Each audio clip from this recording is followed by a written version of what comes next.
again, everybody, and welcome to Week 8 of the High School Football Preview Show here at the El Tunamir on YouTube TV, the High School Football Preview Show. Lots of good stuff this week. We are heading towards the playoffs here in a couple weeks, and I am joined again, as always, by Mike Boyden here at the El Tunamir, our writer. Andy Stein does a little bit of everything, played the game, covered the game, lays out the game. I'm your host, Scott Franco. We got Dan Eisenberg producing behind the camera. Hi. And right off the bat, we're going to show off our new stuff we got, courtesy of Moshannon Valley. In fact, if you look right there on your screen, the new Mo Valley helmets. And we also got, as a coach, who's responsible? Andy? Yeah, well, this is from John Janocco. If you know the name Janocco, very familiar name, very great coaching family, football coaching family.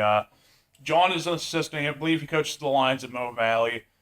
His uncle would be Tim, the great high school the great Clearfield High School coach. Who's now helping out at Glendale. Glendale. And his cousin? His cousin Andrew is now the quarterbacks coach for the New Orleans Saints. Yep. Very, very big football family around there. And we got a couple of jerseys. Yeah, and John hooked me up with a couple of jerseys. Look at that. Not only one, which obviously we got the black one, but we got... We got them away. We got them away. And I love that they sent the smaller sizes, as I used to call my baby clothes. Yeah, well, you know what? They were offended because John said the coaching staff was offended because we had the Glendale jersey. They said, "Hey, we can't let this happen." We were talking. Mike and I and Andy and I are offended all the time because of certain schools around our area they go, "Why don't you have their jerseys?" I said, "Well, people have to send it to us." I'll say this. And look at this. That helmet over there is so much nicer than this one. BT, I appreciate your efforts for. That's what Andy wore at Mo Valley. Yeah. This is very close to what I wore at Mo Valley. I appreciate George Daniel for his efforts in bringing me this helmet a couple years ago. But and Andy wants to sue the Booster Club now for not giving him that helmet back when he went high school. But it's pending. There's a lot of stuff going on at the Clearfield County Courthouse that we can't talk about. But the fact is that Andy's just going to have to wait on that one. So anyways, we're going to get right to our game. Speaking of the new helmets, though, we might have yes. on the way. I forgot Michael was here. Michael even wrote it down.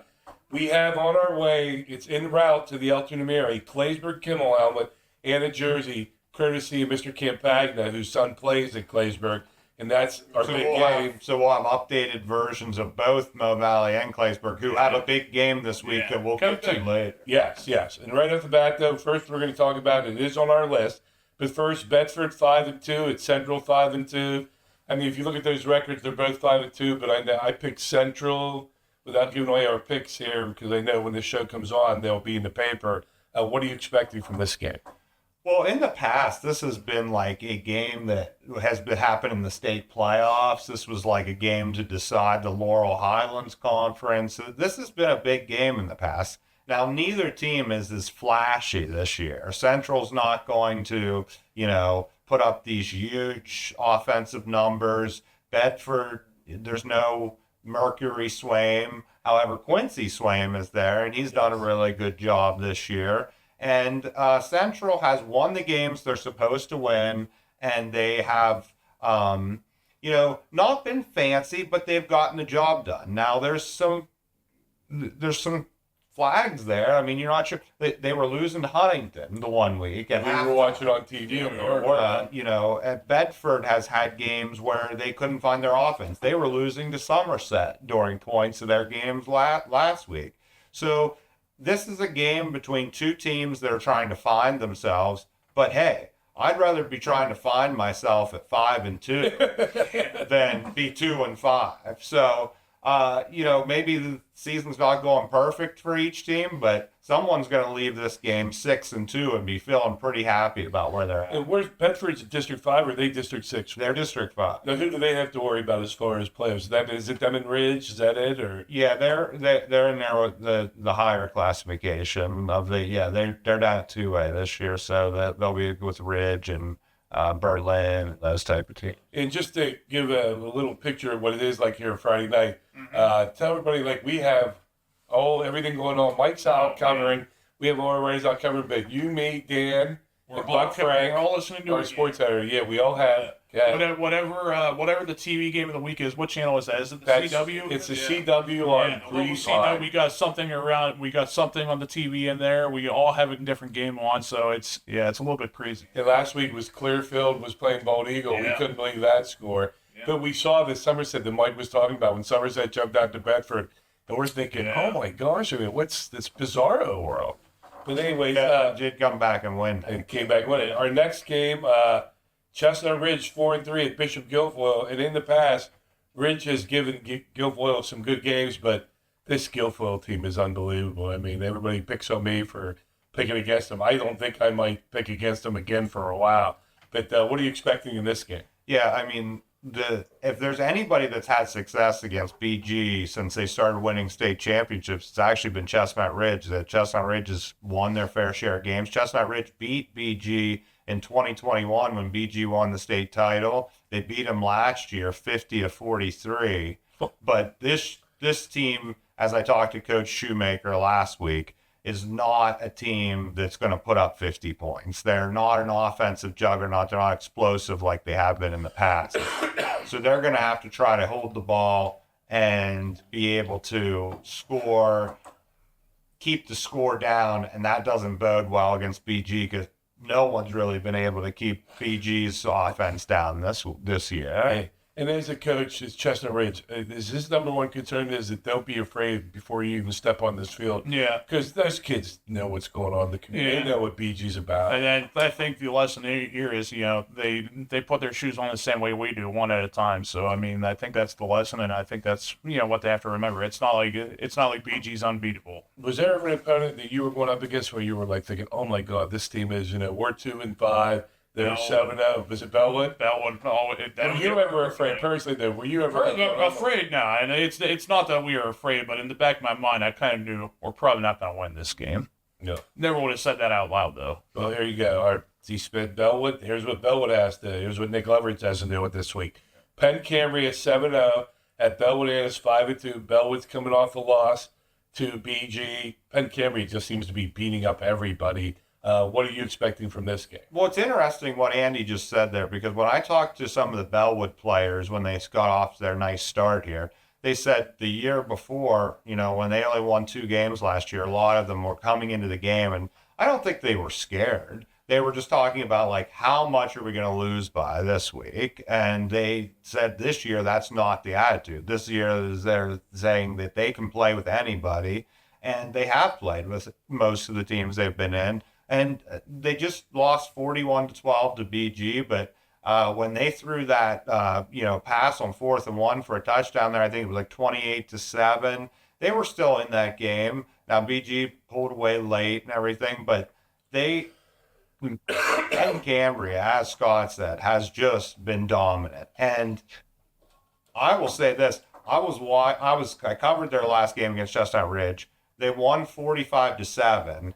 And I go to interview Coach Felix after the game, and he is screaming about the fact that they did not shut Chestnut Ridge out. He was very upset that they gave up a touchdown, and that's the expectations up there right now. The expectations aren't just to win, it's to dominate, it's to win a district championship, and it's to do more. As Gavin Harold told me, he said, hey, we don't want to just win a district championship, we want to make a run.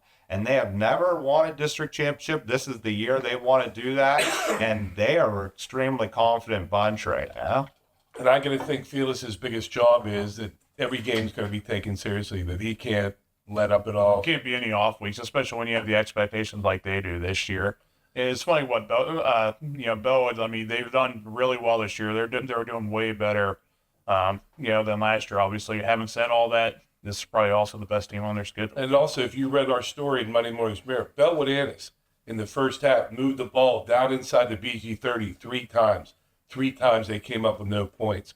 So they moved the ball on BG. And I'd like to think BG and Penn-Cambria are comparable programs, and that Nick's going to feel good that his team did that. He doesn't feel good that they did not finish, if you also, again, read the Mirror. So, hey, Belwood's home. Maybe, hey, Vanderbilt, you and I were talking on Saturday. Yeah. I kept telling him, I can't say the exact words that I was swearing on my phone, but I said, how about Vanderbilt? Because nobody thought they were going to beat Okay, if Belwood wins this game, I want to see those goalposts in the Juniata River. Oh, there you go. There you go. What is the closest? Is that the closest waterway? You're going to be carrying them down 220 and everything. Yeah, how close could you think? Couldn't you? How about if you just took them down to Del Grosso's Park? No, there we go. The water. Put them in the lazy river. The lazy river. I know. It's the one Mike likes to go to. They can't put it on the golf course anymore because that's gone. But there we go. Oh my God! If Belwood wins and that happens, we're gonna get sued. I want to say I got to go home through Tyrone because Belwood did not. I want to go see the goalposts down the lazy river. But anyway, we're just kidding. Okay. Our next game, we're going to talk to the big game. Mo Valley at Claysburg-Kimmel, 5-2 and 5-2, and I'll let Mike. I feel like we should start with Andy on that. Okay. Yeah, well, 5-2 and 5-2. Not to steal anything. Both these teams started 0-2. Yeah. Well, I remember last week we were talking about who we were going to pick in this game, and I still don't know, by the way. And you told me I think I'm going to go with Offhand, and I said, which one is that? Which Offhand? Yeah, they both started out 0-2, and they've both won 5 in a row right now. But just talking to John last night about the game and everything, he said, they went to Claysburg. They played on Saturday night this past weekend.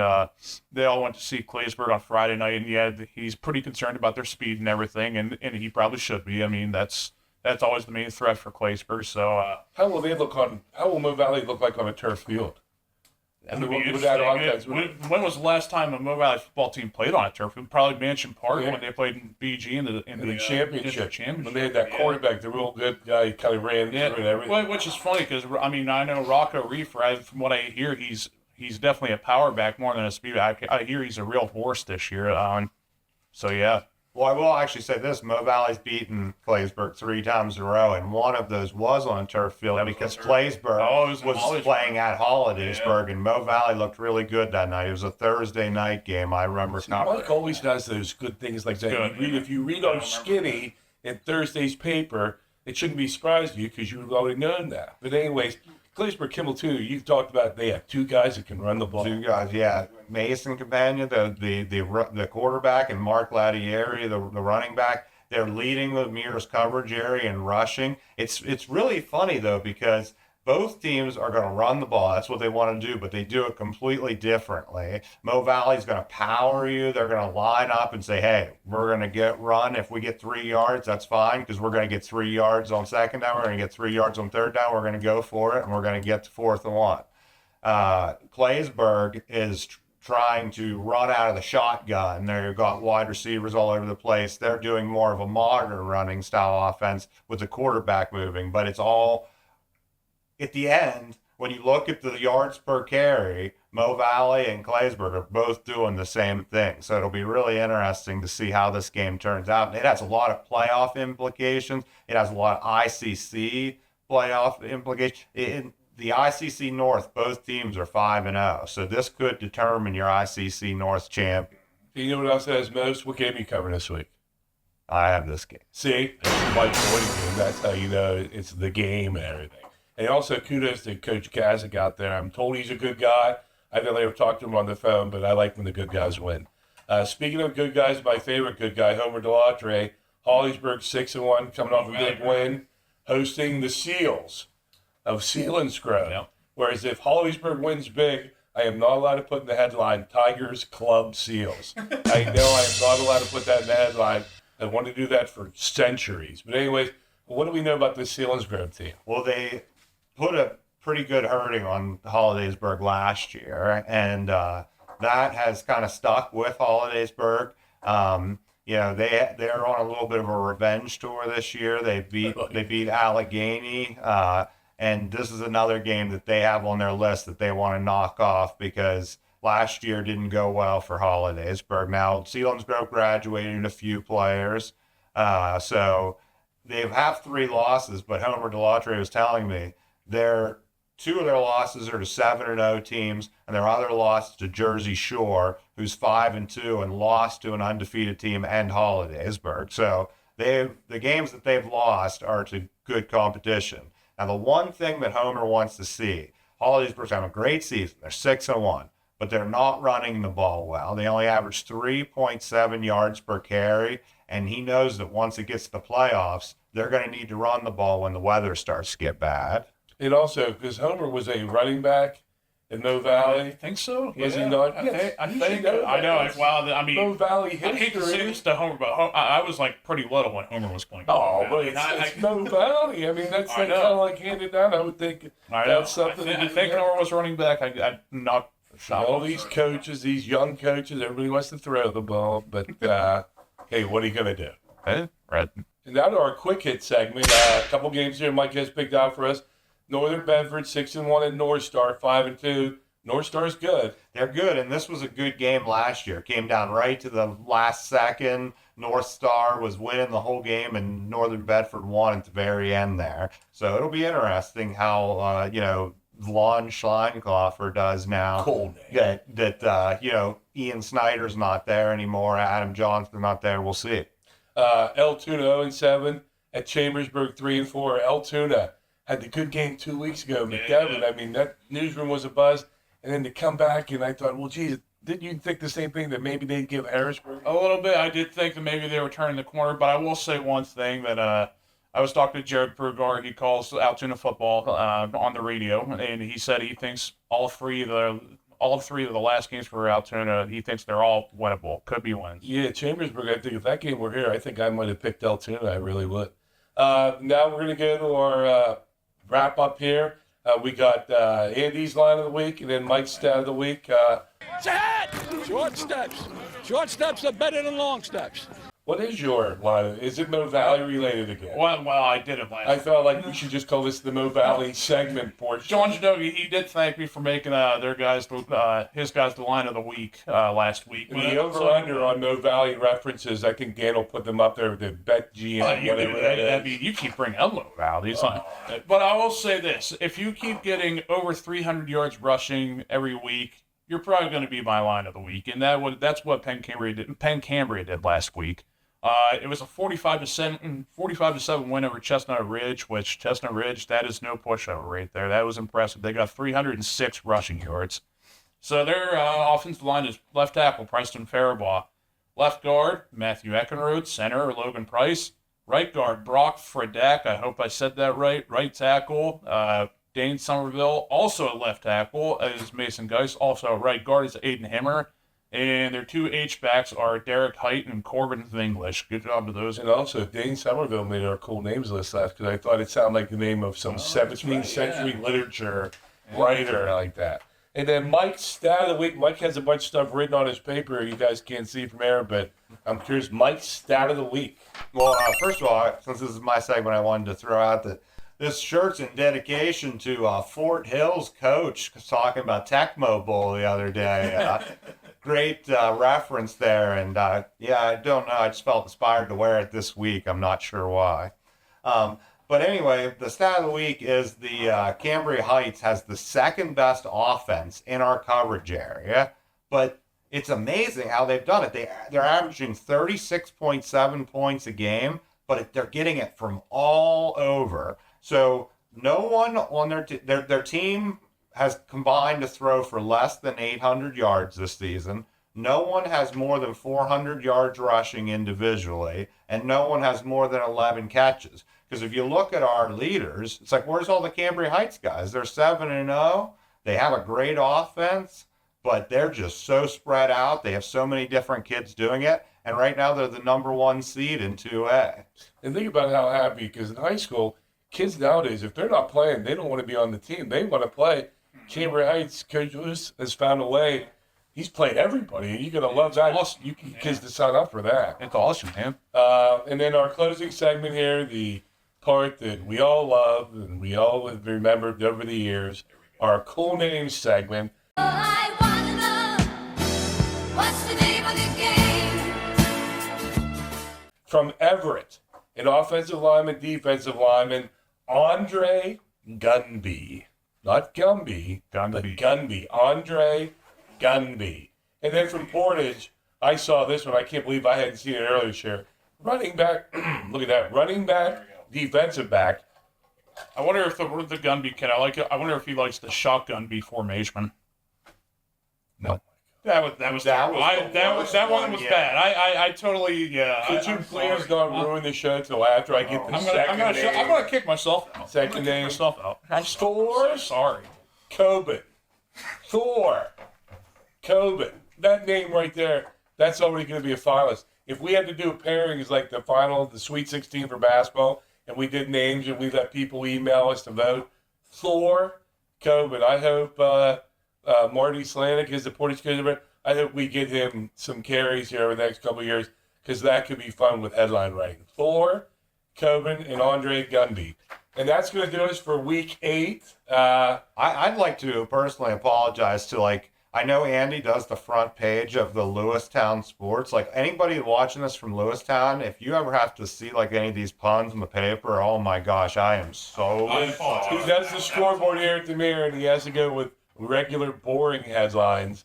But yes, he has become instead of a bandit, he would be a pundit. Hey, sometimes when he does That would be- sometimes when he does the Lewistown Sports front, it gets in the Mirror. It gets in the Mirror. That's how powerful he is. But for Andy, for Mike, for Dan behind the camera, who puts up with our tomfoolery, I'm Scott Franco. We will see you next week on week 9.